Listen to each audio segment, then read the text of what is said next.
नमस्कार दोस्तों, मैं कुलदीप राणा। आज की हमारी इस घटना की शुरुआत होती है राजस्थान के जिले उदयपुर से। उदयपुर जिले में एक सराड़ा नाम का गांव पड़ता है और इसी सराड़ा गांव में रहने वाली ममता देवी। ममता देवी जो कि एक विधवा महिला होती है, लेकिन देखने में काफी खूबसूरत औरत होती है। ममता देवी के पति की 3 साल पहले हार्ट अटैक की वजह से मौत हो जाती है और जिसकी वजह से ममता देवी बिल्कुल टूट जाती है, बिखर कर रह जाती है। फिर भी ममता देवी हिम्मत करके अपने आप को भी सँभालती है और अपने परिवार को भी सँभाल लेती है। ममता देवी के परिवार में इसका 4 साल का बेटा होता है जिसका नाम अंकुर होता है और एक सासू माँ भी होती है जिसका नाम गायत्री देवी होता है। गायत्री देवी अपने घर के काम-काज किया करती थी, जबकि ममता देवी के पास अपने घर के अंदर 3-4 पशु होते हैं। ममता देवी हमेशा उन पशुओं की देखभाल किया करती थी। ममता देवी हर रोज सुबह के करीब 8 बजे के आसपास अपने खेत में जाती थी, पशुओं के लिए चारा काटती थी और चारा काटने के बाद गाँव में आ जाती थी। बस यही ममता की दिनचर्या होती है। लेकिन जैसे ही इसका पति गुज़र जाता है तो उस सदमे की वजह से इसके दिलो-दिमाग पर गहरा असर पड़ जाता है। कुछ महीनों का वक़्त गुज़रने के बाद ममता देवी को दौरा पड़ना शुरू हो जाता है और दौरा भी ऐसा पड़ता था कि ममता देवी को 3-3, 4-4 घंटे तक होश नहीं आता था, जिसकी वजह से ममता देवी काफ़ी परेशान रहने लग जाती है। थक-हार कर इसकी सासू माँ गायत्री देवी अपनी इस बहू ममता देवी को लेकर नज़दीकी हॉस्पिटल में चली जाती है। वहाँ पर डॉक्टर लोग इसका चेकअप करते हैं और चेकअप करने के बाद गायत्री देवी को बताया जाता है कि तुम्हारी बहू को कोई ऐसी बीमारी है जिसकी वजह से इसको दौरे पड़ते हैं और ये बीमारी कोई ऐसी बीमारी नहीं है जो जल्दी ठीक हो जाएगी। इसके लिए लंबे समय तक दवाइयाँ खानी पड़ेगी। और इस तरह से डॉक्टर अब गायत्री देवी को ये सारी बातें बताने के बाद ममता देवी के लिए कुछ दवाइयाँ देते हैं और फिर गायत्री देवी अपनी बहू ममता देवी को लेकर अपने घर पर आ जाती है। 3-4 महीनों का वक़्त गुज़र जाता है लेकिन ममता देवी को आराम नहीं होता है। ममता देवी दवाइयाँ खाकर भी थक-हार चुकी होती है। इसके बाद गायत्री देवी अपने मन में सोचने लग जाती है कि शायद उसकी बहू पर किसी भूत-प्रेत का साया है। क्योंकि गायत्री देवी एक ऐसी महिला होती है जो कि जादू-टोनों में विश्वास रखती थी, भूत-प्रेत में काफ़ी विश्वास रखती थी और इसी वजह से गायत्री देवी का ध्यान भूत-प्रेत आत्मा की तरफ चला जाता है। गायत्री देवी हमेशा अपनी बहू ममता देवी को कहती थी कि तुम्हारे अंदर तुम्हारे पति की आत्मा रहती है, जो तुम्हें परेशान करती है और जिसकी वजह से तुम्हें ये दौरे पड़ते हैं। और इस तरह से गायत्री देवी के घर पर कोई भी अगर तांत्रिक आता था या फिर कोई बाबा या पुजारी आ जाता था, तो गायत्री देवी अपनी बहू ममता देवी को उन तांत्रिक बाबाओं के सामने खड़ा कर देती थी। वो तांत्रिक बाबा कुछ तंत्र मंत्र विद्या करते थे, कुछ जड़ी-बूटियाँ देते थे और फिर गायत्री देवी से अच्छे खासे पैसे ले लिया करते थे और फिर यहाँ से रफू-चक्कर हो जाया करते थे। और इस तरह से इन जड़ी-बूटियों का, तंत्र मंत्र विद्या का इस महिला ममता देवी पर कोई भी असर नहीं होता है। इस तरह से ममता भी हार जाती है और गायत्री देवी भी थक हार जाती है। लेकिन ममता देवी के दौरे रुकने का काम नहीं लेते हैं। ममता देवी को हर तीसरे-चौथे दिन दौरा पड़ता था और 3-4 घंटों के लिए ममता देवी बेहोश हो जाया करती थी। इस तरीके से कुछ दिनों का वक़्त गुज़र जाने के बाद एक तारीख आ जाती है 10 जनवरी 2026 का दिन। शाम के करीब 4 बजे के आस-पास का वक़्त होता है। ममता देवी भी अपने घर में काम-काज कर रही होती है।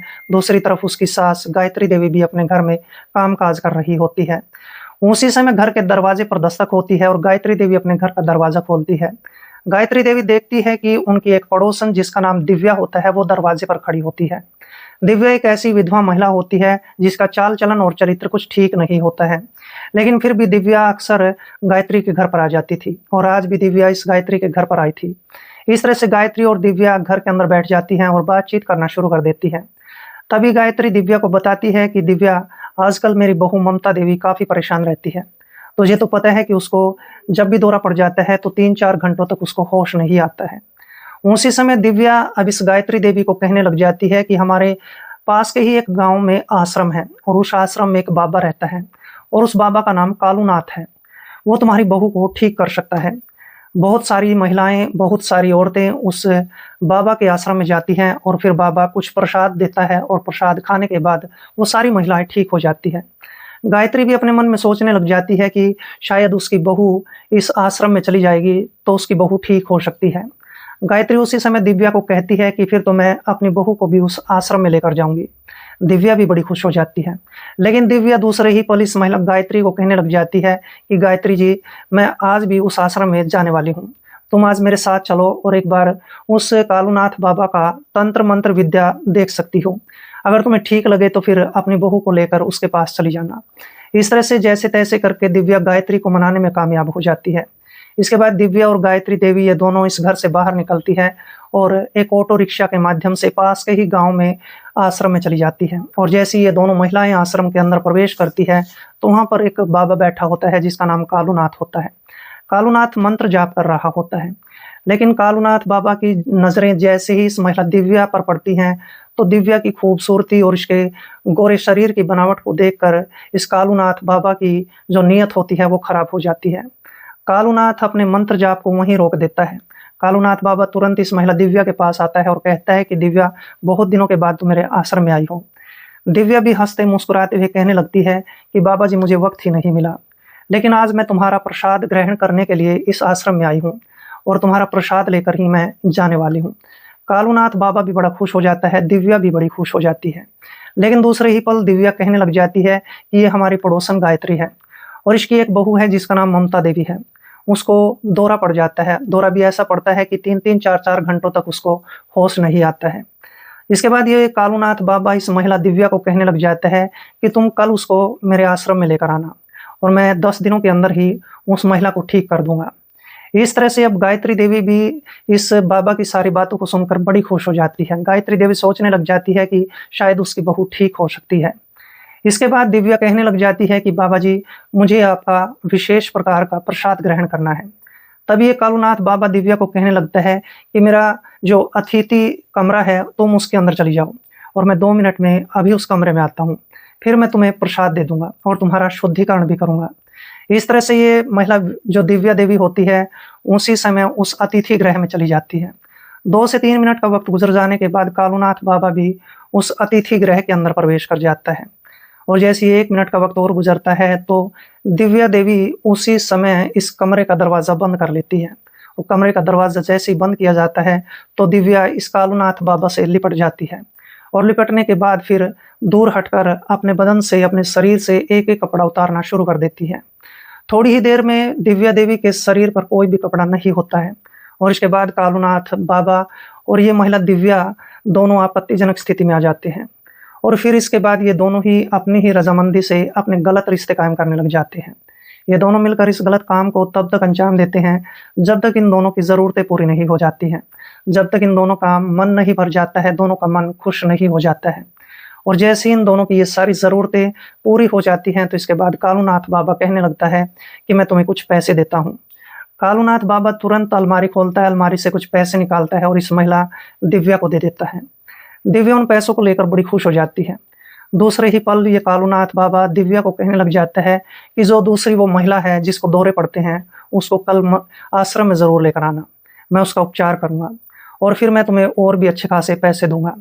दरअसल दोस्तों, यहाँ पर एक सच्चाई ये होती है कि जो दिव्या होती है वह इस कालूनाथ बाबा की एक बहुत बड़ी भक्त होती है। पिछले 3 साल से ये दोनों मिलकर इस गलत काम को किया करते थे और ये महिला दिव्या इस कालूनाथ बाबा के आश्रम में दूसरी महिलाओं को लेकर आती थी। कालूनाथ बाबा उन महिलाओं के साथ वक्त गुजारता था और वक्त गुजारने के बाद इस दिव्या को कुछ पैसे देकर खुश कर दिया करता था। दिव्या का बस यही काम होता है और आज भी दिव्या इस आश्रम में इसी वजह से आई थी। और जैसे इन दोनों का ये काम खत्म हो जाता है तो दिव्या इस कमरे से बाहर निकलती है और फिर गायत्री देवी को कहती है कि माँ जी, कल मैं तुम्हारी बहू ममता देवी को लेकर इस आश्रम में आऊँगी और 10 दिनों के अंदर ही तुम्हारी बहू ममता देवी बिल्कुल ठीक हो जाएगी। अब इसके बाद गायत्री देवी और दिव्या ये दोनों इस आश्रम से बाहर निकलती है, फिर से ऑटो रिक्शा पकड़ी जाती है और फिर इसके बाद गांव में वापस आ जाती है। गांव में वापस आने के बाद गायत्री देवी अपनी बहू ममता देवी को कहती है कि ममता, तो जल्दी ही ठीक होने वाली है, क्योंकि आज मैंने उस कालूनाथ बाबा को आश्रम में देखा है। वो महिलाओं का उपचार करता है और महिलाएं बड़े अच्छे तरीके से ठीक हो जाती है। लेकिन ममता देवी कहने लग जाती है कि मैं आश्रम में नहीं जाऊंगी। जैसी ये बात करी जाती है तो गायत्री देवी अपनी बहू को कुछ गालियां देना शुरू कर देती है। उसको कहती है कि तुझे अगर ठीक नहीं होना है तो फिर तो अलग बात है। जैसे तैसे करके गायत्री देवी अपनी बहू ममता को मनाने में कामयाब हो जाती है। लेकिन अब यही कालूनाथ बाबा इस महिला ममता देवी के साथ बहुत बड़ा कांड करने वाला था और इस कांड की गूंज पूरे प्रदेश में गूंजने वाली होती है। इस तरीके से जैसे ही अगला दिन होता है तो अगले दिन के शाम के करीब 3 बजे के आसपास का वक्त होता है और ममता और गायत्री ये दोनों अपने घर में कामकाज कर रही होती है और उसी समय जो पड़ोसन दिव्या होती है वो इनके घर पर आती है। और गायत्री को कहने लग जाती है कि आज मैं तुम्हारी बहू को आश्रम में लेकर जाऊंगी। और इस तरह से अब दिव्या ममता देवी को भी कहती है कि जल्दी से तैयार हो जाओ, फिर हम दोनों को आश्रम में भी जाना है। तभी ममता कहने लगती है कि मैं अपनी सास गायत्री देवी को साथ में लेकर जाने वाली हूँ। अब दिव्या वहां पर कहने लगती है कि तुम्हारी सास गायत्री का वहां पर कोई भी काम नहीं है।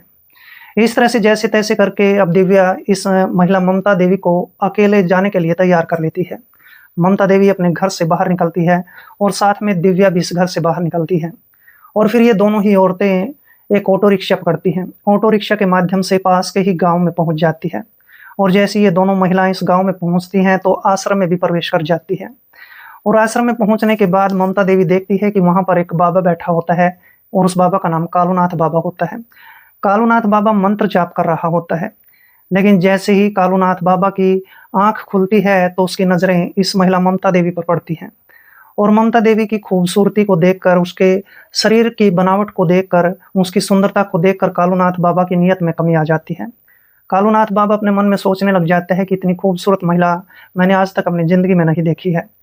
और ये जो मेरी भक्त है दिव्या, ये आज बहुत ही खूबसूरत महिला को मेरे आश्रम में लेकर आई है।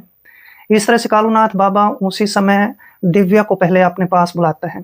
दिव्या को कुछ कहता है और कहने के बाद उसको अलग से अतिथि गृह में भेज देता है। इसके बाद खुद भी उस अतिथि गृह में जाता है और दिव्या को कुछ पैसे देता है। कुछ देर तक ये दोनों बातचीत करते हैं और बातचीत करने के बाद ये कालूनाथ बाबा इस महिला दिव्या को लेकर ममता देवी के पास आ जाता है। और फिर दिव्या इस बाबा कालूनाथ को कहने लगती है कि ये मेरी पड़ोसन ममता है और इसको कोई बीमारी है जिसकी वजह से इसको दौरे पड़ते हैं और दौरे भी 3-3 4-4 घंटों तक ठीक नहीं होते हैं। कालूनाथ बाबा उसी समय कहने लग जाते हैं कि इस महिला पर किसी भूत प्रेत का साया है जिसकी वजह से इसको ये दौरे पड़ते हैं।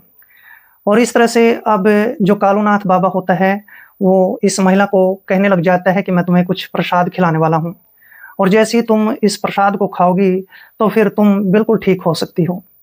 अब इसके बाद कालूनाथ बाबा कुछ प्रसाद लेने के लिए कमरे में जाता है और उस प्रसाद के अंदर पहले से ही कोई नशीला पदार्थ मिला रखा होता है। कालूनाथ बाबा उस प्रसाद को लेकर इस महिला ममता देवी के पास आता है और कहता है कि इस प्रसाद को तुम खा लो। इसके बाद ममता देवी उस प्रसाद को खा लेती है और प्रसाद खाने के 15 से 20 मिनट का वक्त गुजर जाने के बाद ममता देवी तुरंत ही मौके पर बेहोश हो जाती है। फिर इसके बाद कालूनाथ बाबा और दिव्या ये दोनों इस महिला को उठाकर कमरे के अंदर ले जाते हैं। कमरे के अंदर ले जाने के बाद इस कमरे का दरवाजा बंद कर लिया जाता है। जो दूसरी महिला दिव्या होती है वो आश्रम से बाहर बैठ जाती है और पहरा देना शुरू कर देती है। दूसरी तरफ कालूनाथ बाबा उस महिला ममता देवी के साथ अपने गलत रिश्ते कायम करने लग जाता है। कालूनाथ बाबा इस महिला ममता देवी के साथ बेहोशी की हालत में इस काम को तब तक अंजाम देता है जब तक उसकी ज़रूरत पूरी नहीं हो जाती है, जब तक कालूनाथ बाबा का मन नहीं भर जाता है। जैसे ही उसका मन भर जाता है, उसको खुशी मिल जाती है, तो ये कालूनाथ इस कमरे से बाहर निकलता है और दिव्या को आवाज़ लगाता है और दिव्या को कहता है कि आज तुम्हारे लिए कोई भी प्रसाद नहीं बचा है, तुम कल मेरे आश्रम में आ जाना, तुम्हें मैं कल प्रसाद दूंगा। और इस तरह से दिव्या कहने लग जाती है कि कोई बात नहीं बाबा जी, तुम मेरी फिक्र मत करो, तुमने ममता देवी को प्रसाद अच्छे से खिलाया है या नहीं खिलाया है। तभी ये बाबा कहता है कि उससे तो मेरा मन भर गया है। और इस तरह से अब जो कालूनाथ बाबा होता है इस महिला को कहने लग जाता है कि देखो, ममता को 3-4 घंटे तक होश नहीं आने वाला है, तब तक हम क्या करेंगे। उसी समय दिव्या कहने लग जाती है कि बाबा जी तुम किसी बात की फिक्र मत करो, मैं सब कुछ संभाल लूंगी। और इस तरह से जैसे तैसे करके दिव्या इस कालूनाथ बाबा को विश्वास दिला देती है। इस तरीके से 3-4 घंटों का वक्त गुजर जाता है और इतना वक्त गुजर जाने के बाद उस महिला ममता देवी को होश आ जाता है। जैसे ही ममता को होश आता है तो वह देखती है कि वो तो कमरे के अंदर लेटी हुई थी।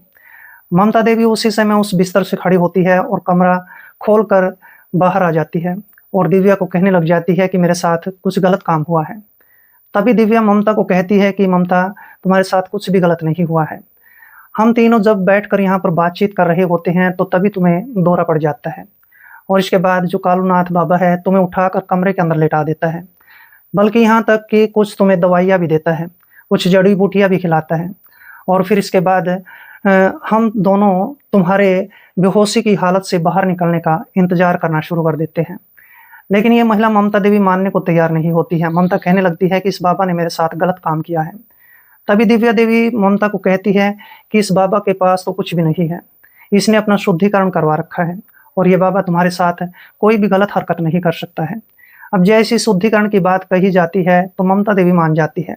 ममता देवी अपने मन में सोचने लग जाती है कि जब इस बाबा के पास कुछ है ही नहीं है तो ये मेरा फ़ायदा कैसे उठा सकता है। इस तरीके से दिव्या देवी ने अब झूठ बोलकर इस महिला ममता देवी का विश्वास जीत लिया था, इसके मन पर कब्ज़ा कर लिया था। और इस तरह से अब ये कालूनाथ बाबा इन दोनों को कहने लग जाता है कि देखो, रात का समय हो चुका है, अगर तुम आश्रम में रहना चाहती हो तो आश्रम में भी रह सकती हो। लेकिन वहाँ पर ममता देवी कहने लग जाती है कि नहीं बाबा जी, हमें गाँव में जाना है। अब कालूनाथ बाबा किसी ऑटो रिक्शा का इंतज़ाम करता है और फिर ये दोनों ही महिलाएँ उस ऑटो रिक्शा के माध्यम से अपने-अपने घर पर वापस आती है। रात के करीब 8:30 बजे के आसपास का वक़्त हो जाता है। गायत्री देवी अपनी बहू ममता देवी को पूछने लग जाती है कि तुम्हें इतनी देर क्यों हो गई है? तभी ममता कहने लग जाती है कि माँ जी, मुझे दौरा पड़ गया था और जिसकी वजह से मुझे 3-4 घंटों के बाद होश आया था। लेकिन जैसे ही मुझे दौरा पड़ा था तो बाबा ने मुझे कुछ दवाइयाँ दी और दवाइयाँ लेने की वजह से मैं थोड़ी-सी ठीक हो गई हूँ और जैसे मैं ठीक हो जाती हूँ तो फिर मैं तुम्हारे पास आ गई हूँ। और इस तरह से गायत्री भी बड़ी खुश हो जाती है। लेकिन गायत्री नहीं जानती थी कि उसकी बहू के साथ क्या हुआ है और ममता को तो पहले ही झूठ बोलकर विश्वास दिला दिया था। इस तरीके से अब दिव्या देवी हर रोज़ इस महिला ममता देवी के घर पर आती थी और ममता देवी को लेकर आश्रम में चली जाती थी। इसके बाद आश्रम में कालूनाथ बाबा इस महिला ममता देवी को कुछ प्रसाद देता था। प्रसाद खाने की वजह से ममता देवी हर रोज़ बेहोश हो जाती थी और फिर इसके बाद कालूनाथ बाबा इस महिला को बेहोशी की हालत में उठाकर अपने कमरे में ले जाता था। कमरे में ले जाने के बाद ममता देवी के साथ गलत और गंदा काम किया करता था और फिर ये कालूनाथ बाबा इस महिला दिव्या देवी को कुछ पैसे दे देता था, जिसकी वजह से दिव्या बड़ी खुश हो जाती थी। लेकिन इस आश्रम के अंदर क्या चल रहा था इस बारे में ममता नहीं जानती थी। और जैसे ही इस बाबा का काम खत्म हो जाता था तो फिर ये बाबा इन दोनों औरतों को गाँव में वापस भेज दिया करता था। कई महीनों का वक़्त गुज़र जाता है और इतना लंबा वक़्त गुज़र जाने के बाद एक तारीख आ जाती है 15 मार्च 2026 का दिन। सुबह के करीब 9 बजे के आस-पास का वक़्त होता है। ममता देवी उस समय अपने पशुओं की देखभाल कर रही होती है, जबकि दूसरी तरफ इसकी सासू गायत्री देवी घर के अंदर काम-काज कर रही होती है। और उसी समय ममता देवी की तबीयत अचानक से खराब हो जाती है। उसको ज़ोर-ज़ोर से उल्टियाँ लगनी शुरू हो जाती है, उसको चक्कर भी आने लग जाते हैं। ममता देवी तुरंत अपनी सासू गायत्री देवी के पास आती है और गायत्री को कहती है कि माँ जी, आज मुझे कुछ चक्कर भी आ रहे हैं और मेरी तबीयत भी खराब है। गायत्री अब अपनी इस बहू ममता को कहने लग जाती है कि चलो मैं तुम्हें हॉस्पिटल में लेकर जाती हूँ। और इस तरह से अब गायत्री देवी ऑटो रिक्शा के माध्यम से अपनी बहू ममता देवी को लेकर एक हॉस्पिटल में चली जाती है। हॉस्पिटल में जाने के बाद एक महिला डॉक्टर से मुलाकात की जाती है। गायत्री देवी इस महिला डॉक्टर को बताती है कि मेरी बहू को कुछ चक्कर भी आ रहे हैं और इसको उल्टियाँ भी लग रही है और इसकी तबीयत बहुत ज़्यादा ख़राब है। इसके बाद महिला डॉक्टर इस ममता देवी का चेकअप करती है और जैसे ही चेकअप किया जाता है तो महिला डॉक्टर अब गायत्री के पास आती है और गायत्री को कहती है कि तुम्हारे लिए खुशखबरी है, तुम्हारी जो बहू है वो गर्भवती है, प्रेग्नेंट है। अब जैसे ये बात गायत्री देवी सुनती है तो गायत्री देवी के पैरों के नीचे से ज़मीन खिसक जाती है। गायत्री देवी उसी समय इस महिला डॉक्टर को कहने लग जाती है कि मेरी बहू जो ममता है वो एक विधवा महिला है। कई साल पहले मेरे बेटे की मौत हो गई थी और मेरी जो बहू ममता है वो प्रेग्नेंट कैसे हो सकती है। डॉक्टर भी वहाँ पर हक्की-बक्की रह जाती है। इसके बाद गायत्री देवी अपनी बहू ममता देवी के पास जाती है और ममता को गालियाँ देना शुरू कर देती है। उसको कई तरह की गालियाँ देती है, उसको डाँटती है, फटकारती है। लेकिन ममता देवी कहती है कि मैंने किसी के साथ भी कुछ गलत काम नहीं किया है। मुझे नहीं पता है कि मैं गर्भवती कैसे हो गई हूँ। अब जैसे-तैसे करके गायत्री देवी अपनी बहू ममता को लेकर इस हॉस्पिटल से बाहर निकलती है और बीच रास्ते में उससे काफ़ी देर तक बातचीत करती है और कहती है कि मुझे सच-सच बता दे कि तूने कहाँ पर मुँह काला किया है। लेकिन ममता देवी को कुछ भी पता नहीं होता है। ममता कहती है कि मुझे इस बात के बारे में ज़रा-सा भी आभास नहीं है कि मैं गर्भवती कैसे हो गई हूँ। लेकिन जो गायत्री होती है अपनी बहू की किसी भी बात का विश्वास नहीं करती है। दूसरे ही पल ममता को ख़्याल आता है कि वह आश्रम में जाती थी और आश्रम में जाने के बाद उसको अक्सर दौरा पड़ जाया करता था और फिर दौरे के बाद उसके साथ जो होता था उसको कुछ भी नहीं पता है। अब यहाँ पर जो ममता होती है अंदाज़ा लगाती है कि ऐसा भी हो सकता है कि जो आश्रम में बाबा है कालूनाथ, उसी ने उसके साथ कुछ गलत किया हो। तभी ममता अपनी सास गायत्री को कहती है कि माँ जी, चलो पुलिस स्टेशन में चलते हैं, क्योंकि मुझे शक है कि उस कालूनाथ बाबा ने ही मेरे साथ ये गलत काम किया है और जिसकी वजह से मैं प्रेग्नेंट हो गई हूँ। लेकिन दूसरे ही पल गायत्री देवी अपनी बहू ममता देवी को डाँटना शुरू कर देती है, कहती है कि तू ज़रूर हमारी बदनामी करवाएगी। जैसे-तैसे करके गायत्री देवी अपनी बहू ममता को अपने घर पर ले आती है। इस तरह से 1-2 दिन का समय और गुजर जाता है, लेकिन गायत्री परेशान थी, उदास थी। उदासी और परेशानी की हालत में गायत्री देवी पड़ोसियों के घर पर चली जाती है। और दूसरी तरफ जो गायत्री की बहू ममता होती है, वो अपने घर में बैठकर सोच रही होती है कि शायद उस बाबा ने ही उसके साथ कुछ गलत किया है। ममता अपने आप को रोक नहीं पाती है। उसी समय ममता अपने घर से निकलती है, ऑटो रिक्शा पकड़ती है। ऑटो रिक्शा के माध्यम से पास के ही नज़दीकी पुलिस स्टेशन में पहुंच जाती है। पुलिस स्टेशन के अंदर एक पुलिस दरोगा बैठा होता है जिसका नाम मनोज कुमार होता है। मनोज कुमार को बताया जाता है कि वह एक आश्रम में जाती है। पास के ही गांव में एक आश्रम है और उस आश्रम में एक बाबा रहता है जिसका नाम कालूनाथ बाबा है। और मैं पिछले कई महीनों से उस आश्रम में जा रही थी। उस कालूनाथ बाबा ने शायद मेरा फ़ायदा उठाया है, क्योंकि मैं प्रेग्नेंट हो गई हूँ। मनोज कुमार जैसे ही इस महिला की पूरी कहानी को सुनता है तो तुरंत एक्शन लेता है। मनोज कुमार उसी समय अपनी पुलिस टीम लेकर उस गांव में पहुंचता है और गांव में पहुंचने के बाद आश्रम में पहुंच जाता है। आश्रम के अंदर से कालूनाथ बाबा को मौके पर ही गिरफ्तार कर लिया जाता है। जैसे ही कालूनाथ बाबा की गिरफ्तारी होती है तो उसको पुलिस स्टेशन में ले जाया जाता है और पुलिस स्टेशन में ले जाने के बाद कालूनाथ बाबा की जमकर पिटाई की जाती है। जैसे उसकी पिटाई होती है तो कालूनाथ बाबा अपनी पूरी पोल पट्टी खोलना शुरू कर देता है। कालूनाथ बाबा कहता है कि मैं इस महिला को कुछ नशीला प्रसाद दिया करता था और इसके बाद ये महिला बेहोश हो जाया करती थी और बेहोशी की हालत में मैं इसका फ़ायदा उठाता था। इस आश्रम के अंदर उसकी एक भक्त भी है जिसका नाम दिव्या है और दिव्या महिलाओं को मेरे आश्रम में लेकर आती थी। और जैसे ही वो महिलाओं को आश्रम में लाती थी तो मैं उन महिलाओं को प्रसाद के अंदर कुछ नशीला पदार्थ खिला दिया करता था और फिर उन महिलाओं के साथ में अपना वक्त गुजार लिया करता था। दिव्या भी इस पूरे कांड में शामिल होती है। कालूनाथ बाबा पुलिस के सामने बताता है कि मैं इसके बाद दिव्या को कुछ पैसे दे दिया करता था और दिव्या ये सब काम मेरे लिए करती थी। इसके बाद पुलिस हरकत में आती है और उस महिला दिव्या को भी गिरफ्तार कर लेती है। इन दोनों के खिलाफ चार्जशीट दायर कर ली जाती है। लेकिन ये बात भविष्य के गर्भ में छिपी है कि आखिरकार जज साहब इस कालूनाथ बाबा और दिव्या को क्या सजा सुनाने वाले हैं। लेकिन इस पूरे घटनाक्रम के दौरान सबसे बड़ी गलती गायत्री देवी की होती है।